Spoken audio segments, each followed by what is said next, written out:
Estimados participantes, bienvenidos al curso de contratación equitativa, módulo 5, parte 2. En la primera parte del video habíamos revisado cuál es la normativa para los registros de contratos, de qué manera estos se pueden realizar, qué aspectos constitucionales, qué aspectos legales, qué regímenes laborales se tienen, cuáles son los organismos encargados, los requisitos para el registro del contrato, el tipo de visa que se puede generar y cuál es esta relación que se puede mantener o los beneficios de la contratación equitativa, vista no solamente como una perspectiva de ayuda social o de ayuda al migrante, sino sobre todo como de inserción laboral a las personas para que puedan mejorar sus condiciones de trabajo, pero a su vez que coadyuven en el desarrollo de nuestro país. Es una situación que es bastante particular y que es de mucha ayuda para que todos nosotros podamos generar este tipo de relaciones y este tipo de mejoras. Este curso cuenta con el auspicio de la Organización Internacional del Trabajo y ha sido generado en conjunto con el Instituto de Altos Estudios Nacionales. Vamos a continuar con nuestras actividades, ya lo hemos visto, marco normativo, y vamos a tratar ahora las responsabilidades del gobierno, de las empresas y los servicios públicos de empleo con relación a la vinculación laboral de los migrantes en condiciones de trabajo decente. Cuando hablamos de responsabilidades, no hablamos de tirarle la culpa a alguien, sino de identificar los actores, establecer cuáles son las misiones que tiene cada uno, la obligatoriedad de su cumplimiento y las formas de control en las que éstas se pueden realizar o ejecutar de mejor manera. Para el caso ecuatoriano, la orientación laboral para el seguimiento y colocación de las contrataciones, como ya se lo ha dicho, está regulada por el Ministerio de Trabajo. En el ámbito público, a través de las unidades de administración de talento humano, particularizado obviamente, las agencias de colocación, que son entidades privadas o públicas también en algunos casos, y la Inspectoría del Trabajo, que va a velar por el cumplimiento de esas condiciones laborales de nacionales y extranjeros en el ámbito público o en el ámbito privado como tal. En cuanto a la protección social y la migración, podemos tener una mirada desde las vulnerabilidades a lo largo del ciclo de la migración y del ciclo de vida de las personas. En ese sentido, vamos a trabajar un documento de la CEPAL, y aquí podemos observar que la migración tiene un costo social para personas, familias y comunidades, en el sentido de que produce un desarraigo. Existen unas presiones de aculturización, nos referimos a los usos y costumbres internos que tenemos en cada país, en cada zona, en cada región, el choque de culturas y la construcción de nuevos hábitos e identidades personales y colectivas implican un proceso difícil que no está exento de conflictos y de pérdidas. Cuando las personas arriban a su lugar de destino como migrantes y sus familias enfrentan otro tipo de desafíos ya conocidos a partir del tránsito o en el trayecto que ellos venían, pero también algunos riesgos y dificultades adicionales, comenzando por el desconocimiento de la cultura,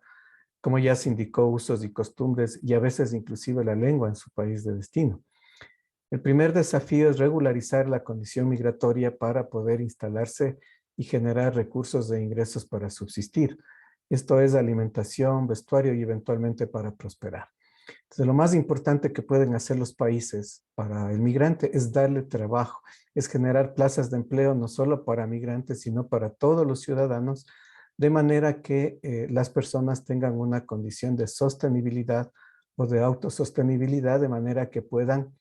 no ser una carga para el Estado, sino representar una ayuda y un beneficio para todos, como ya se lo vio en la parte primera del video. De este momento en adelante, este carácter y grado de universalidad de los sistemas de protección social van a determinar la capacidad o la calidad que tienen los países para enfrentar estos retos, ¿sí? Y esa esencialidad en los casos se puede reflejar también en los casos de los familiares y las personas que vienen dependientes de las personas migrantes. Y esta dependencia no solamente se refleja en quienes vienen acompañados de ellos, sino quienes se quedan en sus lugares de origen. Entonces es muy compleja esta situación Y dentro de esta condición cabe personalizar lo que son niños, niñas, adolescentes y la posibilidad que ellos tendrían para acceder a servicios básicos de cuidado, de salud, de educación, sobre todo de las personas o de los niños o de los jóvenes que están en edad escolar y sus condiciones nutricionales, entre otros aspectos, independientemente del estatus regular o irregular que tenga la acogida. En muchos casos, los servicios públicos no están diseñados para diseñar y prestar atención a las personas migrantes, ya que estipulan los mismos requisitos que los nacionales, por ejemplo, la nacionalidad. Sin embargo, en el Ecuador ha habido sistemas también, o el sistema de protección social en el Ecuador es un tanto más amplio de lo que yo he observado en otros países. Por ejemplo, una atención de ambulancia, una atención hospitalaria, no requiere de cédula de identidad, pero hay que conocer obviamente los derechos. Y si es que se atiende a una persona, se le da una condición de NN, pero no se le quita el derecho a la atención de emergencia o a otro tipo de atenciones que se podrían dar.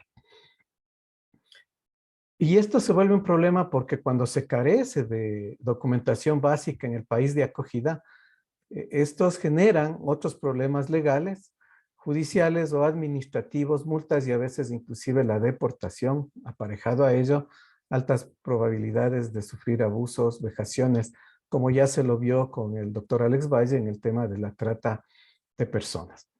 Las características del mercado laboral, de los sistemas de protección social y de la capacidad de las personas migrantes, ya que hay que reconocer las competencias y formación laboral que ellos tienen o pueden tener para contribuir al país, implican participar o generar un rol estructurante para la inclusión social en el país de destino. Es decir, si hace del problema, independientemente de nuestras capacidades, estamos obligados a mejorar como países para poder superar esta condición. Y eso implica usar varios recursos, recursos humanos, financieros, tecnológicos, económicos, e inclusive recursos políticos que permitan mantener este tipo de situación. La condición regular en sí tampoco conlleva una participación automática en el mercado laboral. En esta condición también podemos encontrar personas migrantes, como por ejemplo solicitantes de asilo con permiso de residencia, pero sin permiso de trabajo. Estudiantes migrantes jóvenes sin permiso de trabajo, o bien con un trabajo parcial, dependientes de solicitantes principales de un permiso de residencia sin trabajo, migrantes en situación regular con residencia y permiso de trabajo, pero que no logran encontrar un trabajo formal, en especial a causa de prácticas discriminatorias basadas en género, origen o idioma. También podemos encontrar migrantes en situación regular, cuyos empleadores o a veces ellos mismos no desean pagar las contribuciones a la seguridad social e impuestos, o bien migrantes que trabajan por cuenta propia. Como ven, cuando hablamos de regularización, no hablamos exclusivamente de un documento, sino del conjunto de condiciones que permitan que las personas puedan obtener o generar una vida digna y además obtener un empleo. En cuanto a esta condición migratoria, trabajo y protección social, este cuadro nos puede ayudar a reflexionar sobre el tema, ya que puede tener una persona migrante una condición regular o irregular. Si la condición es regular, podría acceder a un trabajo formal y también acceso a una identidad jurídica. Eso a su vez me permite acceder a la protección social y a las contribuciones de la seguridad social, dada la identidad que ya se tiene. Si la persona es irregular, su condición es mucho más compleja, ya que puede acceder a un trabajo informal o irregular, generalmente mal pagado, de vejaciones, etcétera, y además está expuesto a mayores riesgos, como ya se indicó, y a un escaso acceso a bienes y servicios, en este caso, de los programas de protección social. Su regularización le permite acceder al trabajo formal, pero en caso de no darse, también se impide que pueda trabajar o participar en los sistemas no contributivos o a los mecanismos en los que estos se puedan generar. Y por tanto, no estaría generando empleo y no estaría en condición de mejorar o de desarrollar las condiciones de vida del país. De ahí la importancia del empleo en todas las condiciones y para todas las personas. Otra fuente de vulnerabilidad, además de lo que ya hemos indicado, en el caso de las personas migrantes se relaciona con los vínculos previos, con el sistema de protección social en el país de origen y las dificultades asociadas a la portabilidad de derechos y prestaciones de seguridad social. Aquí hay un tema interesante, ¿no? No hay un sistema único de seguridad social en Sudamérica o en Latinoamérica o un convenio específico entre dos países, ya que se manejan como actividades propias del país. Eso significa que cuando una persona abandona su país, también está abandonando todos esos sistemas de protección social, la seguridad social, y estos lamentablemente no son acumulables y estarían en condición de que la persona regrese, pero si regresa en varios años o si no regresa, estos son valores o son activos que han dejado de ser útiles para las personas y que no necesariamente van a reflejar una condición de mejora. Entonces se debe trabajar mucho en estos temas de portabilidad de derechos y prestaciones. Sería muy interesante. Nosotros podemos ver, por ejemplo, cuando se compra un seguro de salud, cuando uno viaja, o el tema de la condición de la Unión Europea, que unifica varios sistemas de prestaciones, pero que no ha llegado todavía a consolidar lo que nosotros hemos llamado aquí la portabilidad de derechos. Aparte de esto, tenemos otro desafío que implica la imposibilidad de ejercer en el país de destino los derechos adquiridos en el país de origen. Por ejemplo, salvo el convenio Andrés Bello que tiene el Ecuador, por el que los residentes de todos los miembros del convenio, en este caso del Grupo Andino, no necesitan revalidar sus títulos académicos de pregrado y de posgrado. No existen otras condiciones en las que algunos derechos, por ejemplo, la educación, la salud, puedan particularmente trasladarse también, y ese es un problema, ¿no? Ya que no existen mecanismos o convenios para ello, o por falta de información sobre los procedimientos y requisitos formales que permitirían su aplicación. Del mismo modo, cuando la persona migrante tiene acceso a protección social contributiva en su país de destino, la mayoría de las veces no pueden beneficiarse los familiares que permanecieron en su país de origen. Es decir, puede estar la persona protegida, pero las personas que dejó no pueden recibir ese tipo de beneficios. En este caso, o en el caso de los migrantes que retornan, la falta de acceso a beneficios, en especial pensiones acumuladas largamente en el país de destino, contribuye a una pérdida individual, pero además disminuye de manera considerable las pérdidas generales que tienen las personas a más de los bienes, también estos intangibles que no los podemos observar, pero que hacen que su capacidad o sus capacidades para tener una vida digna en la tercera edad, por ejemplo, o en la jubilación, dejen de tener mayor importancia en cuanto a los países, pero que sí los van a afectar a nivel de sus actividades posteriores. Como ven, es una bola de nieve cuando nosotros hablamos de los derechos de las personas y esta falta de relaciones internacionales que puedan generar esta garantía de derechos. Sería muy importante trabajar en estos puntos también, tanto como Organización Internacional del Trabajo, como entidades reguladoras del trabajo y otro tipo de relaciones que puedan tener los migrantes en general, y lo mismo trabajarse en otras situaciones. El Ecuador tiene una particularidad, por ejemplo, del retorno de los migrantes contemplada en la Constitución y también en la Ley Orgánica de Servicio Público, que atribuye una preferencia a las personas que han migrado a otros países cuando regresen para obtener un cargo público, por ejemplo, en determinado tipo de acciones, o a que se les considere condiciones similares con las que se fueron en el momento de su retorno. Entonces, estas particularidades se han venido desarrollando también en el Ecuador, ya que este tema no es nuevo para nosotros. Hemos tenido también olas migratorias, yo diría que en el último siglo, por diferentes razones, que desde hace 30 años también han tenido condiciones migratorias también grandes. Y cabe mencionar también que una buena parte de los problemas que también tuvo el Ecuador, personas migraron a Venezuela,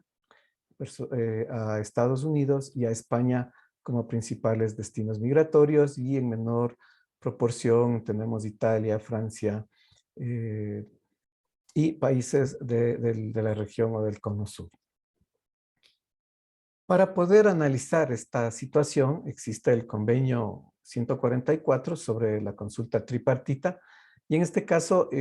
hace relación no solamente a las condiciones laborales de empleador-empleado, sino de qué manera se puede establecer a través de las organizaciones gremiales algún tipo de situación o de mejora que se pueda constituir. Esto es algo que en el Ecuador también particularmente, al menos de lo que nosotros conocemos, hemos investigado, no se ha dado o no se tiene conocimiento. Por tanto, si hay personas de los gremios que están trabajando o que están haciendo el curso, sería muy interesante también conocer a través de los foros qué opiniones ustedes tienen al respecto.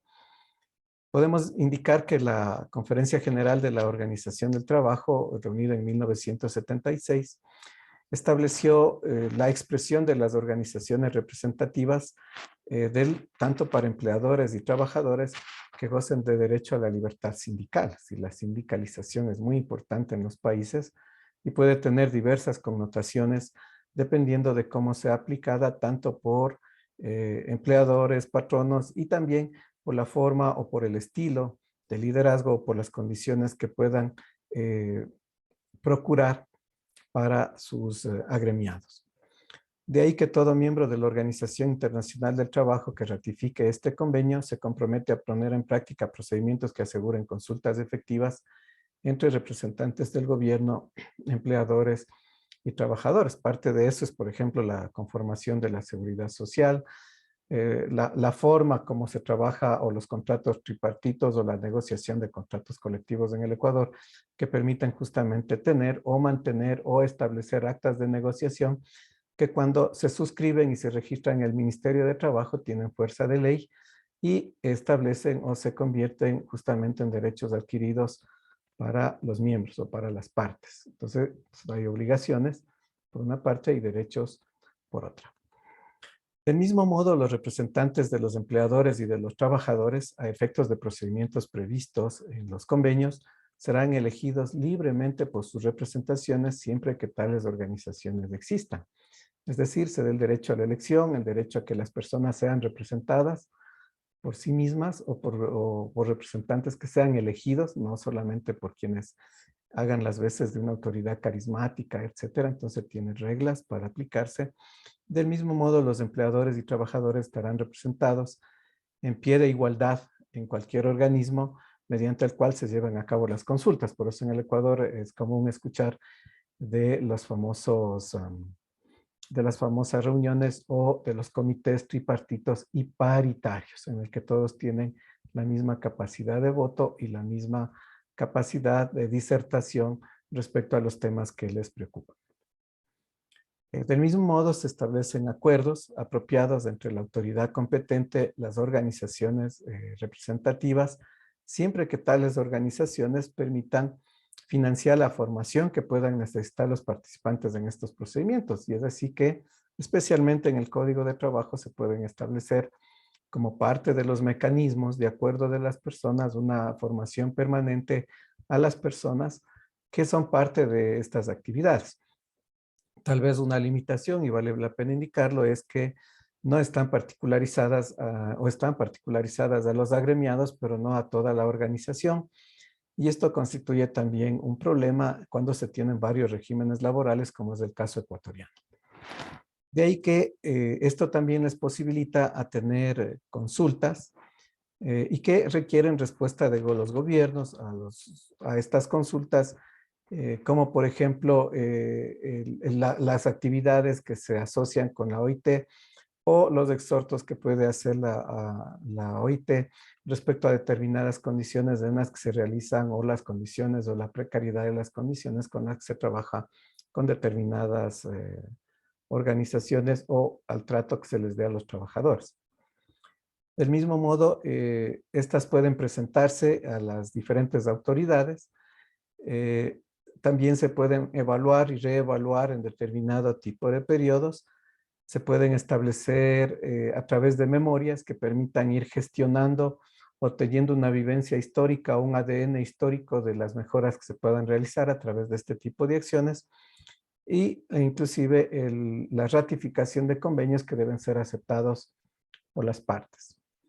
Entonces, como ven, este es un tema muy importante de los gremios,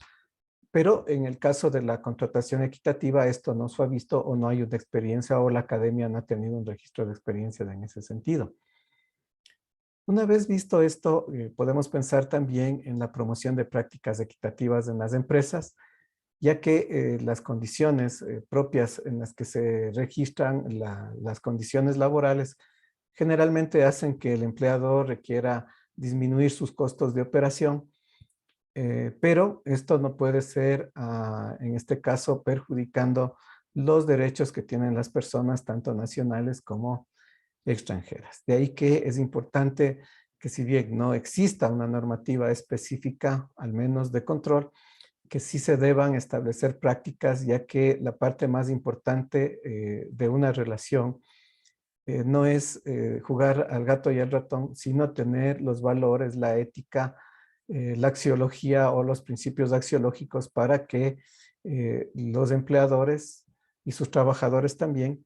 puedan tener una relación de honestidad, de trabajo y de gestión que respete la normativa. De ahí que un proceso de contratación equitativo y ético tiene lugar en el marco de la ley y debe ajustarse a las normas internacionales de trabajo, pero sobre todo esto implica también un respeto a los derechos humanos. La iniciativa sobre contratación equitativa, que ya la promulgó la OIT formalmente en el 2014, eso no significa que no han habido otras iniciativas, procura también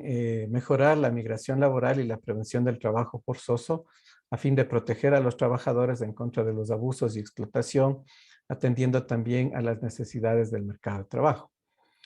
De ahí que la OIT dispone y pone en marcha una segunda fase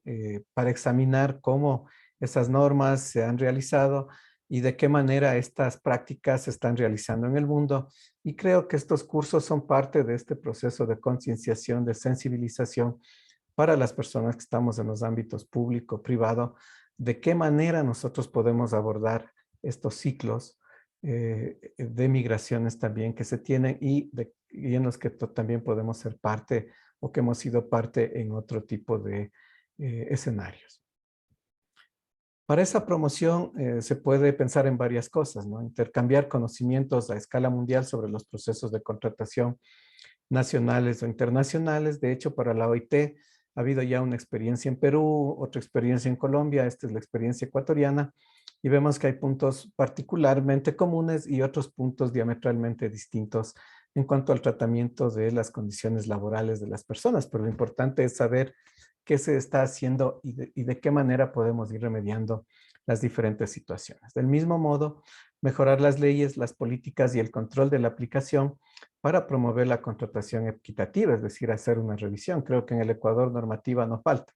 pero sí falta una aplicación concreta de esto y yo diría un seguimiento y un mayor control a los diferentes mecanismos que se puedan realizar para que estas mejoras efectivamente se puedan establecer. Y obviamente empoderar y proteger a los trabajadores, que esa es una condición sine qua non primaria para que cualquier tipo de relación funcione. Esta iniciativa fue ideada también para impulsar alianzas firmes con socios internacionales y locales, complementar un pacto mundial sobre migración segura, ordenada y regular con los objetivos de desarrollo sostenido que fueron establecidos por la Organización de las Naciones Unidas. Esto implica además un diálogo permanente entre trabajadores, empleadores, la relación, como ya algo mencionamos, de tripartismo, y un diálogo social en América Latina y el Caribe, ya que nuestras realidades son diferentes a otras. Y también los acercamientos que podamos realizar van a ser comunes, dadas nuestra nacionalidad, nuestra cultura, el idioma y también la relación geográfica de cercanía que tenemos. Por tanto, ahí las actividades de la OIT implican también la cooperación entre gobiernos y organizaciones de empleadoras que nos permitan fomentar el progreso social y económico de los países. Y hemos visto que el eje central para mantener, en este caso, economías estables es el trabajo. Por tanto, es obligación de los gobiernos, empleadores, trabajadores, el brindar las condiciones para que estos trabajos se den y establecer las garantías para que los derechos humanos puedan llegar a todas las personas y que no se violenten las normas, en este caso, sociales o el derecho económico que tienen los trabajadores en cuanto a igual trabajo, igual remuneración, por ejemplo. Y esto nos va a facilitar los consensos a los que podamos llegar como sociedades. ¿Ya? Y a su vez generar este tripartismo que nos permita trabajar a todos juntos y de manera sostenida para mejorar las relaciones de las personas. Estos diálogos pueden significar negociación, consulta o intercambio de información o opiniones entre representantes de gobiernos. No debemos ver estas relaciones como hechos estériles o como meros diálogos, sino lo que viene detrás de esto y los trabajos sostenidos que organizaciones están realizando para generar avances. Si bien no existen unas experiencias lo suficientemente buenas y prácticas que se puedan hacer, dado que estos problemas realmente no son exclusivos de las personas, sino que corresponden a las estructuras o a los sistemas en los que los países se manejan. Si es que un país no puede tener suficientes empleos, la migración lo que va a hacer es generar mayores problemas. Si un país no puede trabajar en una economía de pleno empleo, no podría captar y tener los trabajos para todos o no podría mantener una relación de protección social si es que sus presupuestos son insuficientes. Entonces hay que establecer bajo qué condiciones la migración se pueda dar y de alguna manera personalizarla, customizarla de acuerdo a la relación directa que tienen estas necesidades con las capacidades que tienen los países o las habilitaciones para poderlas sostener. De ahí que las organizaciones de trabajadores y empleadores no solamente deben buscar los avances logrados, sino buscar otro tipo de avances y mejoras. Y de alguna manera, más que tener, por ejemplo, sindicalismo, etcétera, que es muy importante, trabajar en comités de empresa en donde las relaciones son de común acuerdo y a veces también, me refiero a esto porque ha habido distorsionantes en los que el sindicato va por un lado o la relación tripartita va por un lado, los diálogos son otros, pero la garantía de derechos es única y no se coadyuva para el mejoramiento del trabajo a nivel de las empresas. Entonces creo que hay que golpear a todos y todos debemos ser conscientes de los alcances que tienen las relaciones laborales y aquellas que también tienen que ver con los patronos y las condiciones que se pueden mejorar o que se pueden gestionar a partir de un trabajo conjunto y de un esfuerzo conjunto. Caso contrario, vamos a tener empresas que quiebren, instituciones que tengan exceso de personal, vamos a tener entidades públicas o privadas que tengan beneficios que vayan mucho más allá de lo que puedan sostener sus presupuestos y eso le va a quitar la sostenibilidad de los procesos en el mediano y largo plazo.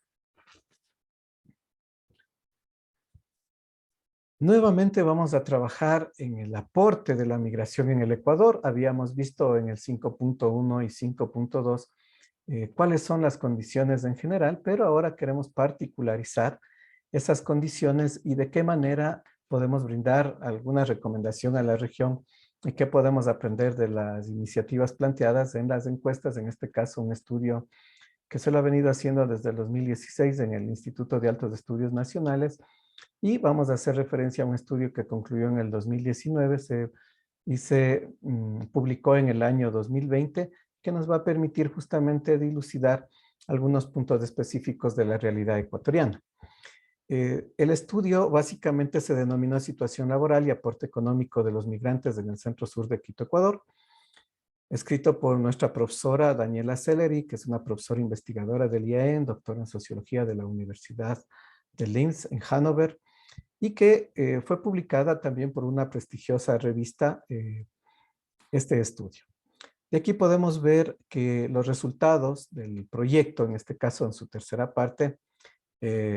determinan una situación laboral que nos permitió generar datos cuantitativos como base para definir el problema, es decir, la situación de inmigración en Quito y la generación de políticas públicas que podrían coadyuvar al Ministerio de Trabajo y al área o al sector productivo en general del Ecuador a mejorar las actividades. Esta tiene una fase cualitativa y también una fase cuantitativa que la vamos a revisar de inmediato.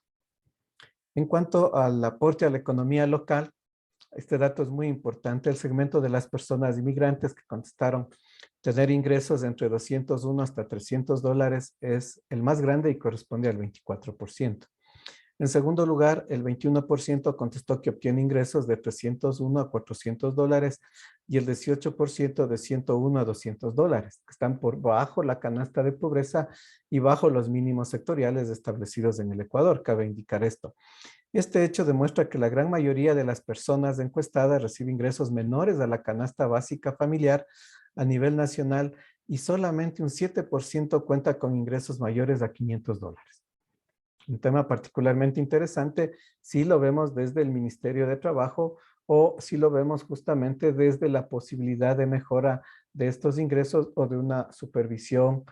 mucho más estratégica, diría yo, de cómo se maneja la economía local. En cuanto a las diferencias salariales, en este caso por consideración de género entre mujeres y hombres, las mujeres inmigrantes reciben menores ingresos. En la mayoría de los casos, solo un 19% de las mujeres gana entre 200 y $300 frente a un 24% de los hombres. Y asimismo, el 16% gana entre 300 y $400 frente a un 21% de los hombres. En cuanto a las personas diversas, la mayoría gana entre 200 y $300, que igual está bajo la canasta. Entonces vemos que el tema de género es una afectación directa y real y no solamente era un enunciado teórico como se lo pudo haber visto anteriormente. Estamos viendo ya los efectos en el Ecuador de estos casos y que de alguna manera como entidades o como participantes debemos procurar mejorar las condiciones que estamos visualizando aquí. Entonces, esta creo que es una buena línea base para entender esta problemática. En cuanto a los gastos que las personas realizan, el 60% paga entre 50 y $150 de arriendo y el 56% entre 51 y $150 en alimentación. Eso implica también que existen, si nosotros consideramos centros, lugares en los que se concentra una mayor población migrante por diferentes condiciones, estos no están dejando de aportar, sino que por el contrario están dinamizando la economía local. Y ese es un tema muy importante, ya que si es que tienen un empleo, pueden pagar un arriendo, pueden pagar la comida, y si no tienen el empleo, estaríamos en condiciones de precariedad e inclusive de tema de subsidios. Pero un tema importante es que las propias personas están generando sus recursos, y esto es importante hablar o tomarme la palabra de las personas migrantes, de que están contribuyendo con la economía local y si nosotros sumamos, están contribuyendo también con la economía nacional. Respecto al envío de dinero al exterior, se confirmó que el 54% lo realiza, el 34% de las personas que lo envían lo hacen mensualmente. Un 47% envía entre 1 y $30 al mes, seguido por un 27% de personas que envían entre 31 y $60 al mes. Y aquí viene un tema interesante. He escuchado comentarios en la calle que dicen, no, es que los migrantes también están repatriando recursos, divisas, etcétera. Pero cuando nosotros vemos las cifras, realmente podemos entender que es ayuda a sus familiares que no están aquí, dadas las condiciones de precariedad de sus países, ¿sí? Y además porque tampoco sus ingresos son lo suficientemente altos para que estos representen realmente un problema de divisas o un problema de fuga de divisas para el país. Entonces creo que debemos entender estas realidades para no juzgar y más bien establecer criterios de priorización de los temas con las personas. Consideremos también que de acuerdo con estadísticas mundiales, regularmente la primera generación son de migrantes, la segunda son de hijos de migrantes y la tercera son de personas que se han nacionalizado, se han naturalizado y que son parte ya de la nación. Es decir, en 2 generaciones, en 3 generaciones, nuestros hermanos venezolanos, colombianos o de diferentes nacionalidades van a ser ecuatorianos al igual que nosotros y están aportando y contribuyendo. Entonces son condiciones que inclusive denotan cierta temporalidad en cuanto a la salida de capitales, pero que a la larga se convierten en patrimonio, me refiero a las personas de nuestra nacionalidad y esos cambios culturales o esas sumas culturales que son importantes. Cabe recalcar aquí que las cantidades de dinero que los inmigrantes en el centro y sur de Quito envían al exterior son mínimas comparadas con los gastos que realizan en consumo de viviendas, arriendos, pago de internet y servicios básicos. La mayoría no alcanza a obtener remuneraciones que cubran la canasta básica, así que los envíos al exterior son mínimos y se evidencia que la mayor parte de sus ingresos se quedan en el país, dinamizando la economía local, todo lo cual acabé de manifestar y nosotros podemos observar esta situación de mejor manera con las gráficas y las estadísticas que ustedes la tienen también en la plataforma. En cuanto a atención en salud y educación, el 66% de inmigrantes contestó que no ha recibido ningún tipo de ayuda, ¿sí? El 12% de amigos y familia, el 10% de organizaciones internacionales, el 4% del gobierno y un 3% de la población local. En cuanto al tipo de ayuda recibida, el 45% corresponde a bonos de alimentación, 16% en ámbitos de salud, 4% en acceso a albergues, 3% en educación, 2% en emprendimientos, 1% en bonos de vivienda y 1% en asesoría legal, entre otros. Entonces, este es un tema también muy importante y de reflexión, como ustedes pueden ver, en el que, a diferencia de lo que nosotros pensamos, la ayuda estatal ha sido mínima. Entonces creo que es cierto lo que dicen que 1 de cada 10 empleos se genera en lo privado y por tanto la atención que debemos dar nosotros es a dinamizar la economía, fortalecer la economía, ¿sí? Para la generación de empleo, ya que vemos que tampoco hay una incidencia directa en cuanto a los recursos. Obviamente esto genera también una externalidad como la presencia de mayor violencia por determinadas circunstancias, dadas las condiciones o la precariedad en la que se tiene, pero estos también representan recursos para el Estado, no se puede negar, pero en el análisis que hacemos de las personas, estamos viendo que la incidencia, al menos la incidencia que está en nuestras cabezas, no es tan cierta respecto a la ayuda y a la protección estatal que reciben las personas. En cuanto a situación de afiliación a sindicatos, condiciones de vulnerabilidad, esta afecta en la formación de colectivos políticos con fines laborales. Es decir, si no tengo, o mi trabajo es precario y no tengo estabilidad laboral, tampoco puedo conformar un sindicato. Entonces aquí el llamado a las personas que están en los sindicatos, de los que tengo muy buenos amigos también, para considerar este tipo de situaciones y ver que el sindicato debe abarcar condiciones mayores y establecer también determinado tipo de mecanismos que permitan aborar. Entonces, en el caso de las personas migrantes, el sindicato no representa una ayuda o un espacio de ayuda, ya que sabemos justamente que es netamente gremial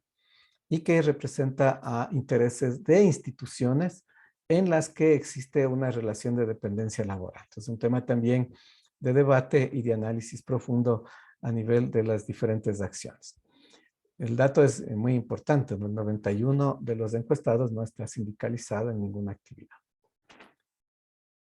En cuanto a la discriminación, el 38% mencionó que no la experimenta. El 48% de las personas inmigrantes afirmaron ser discriminadas por su nacionalidad,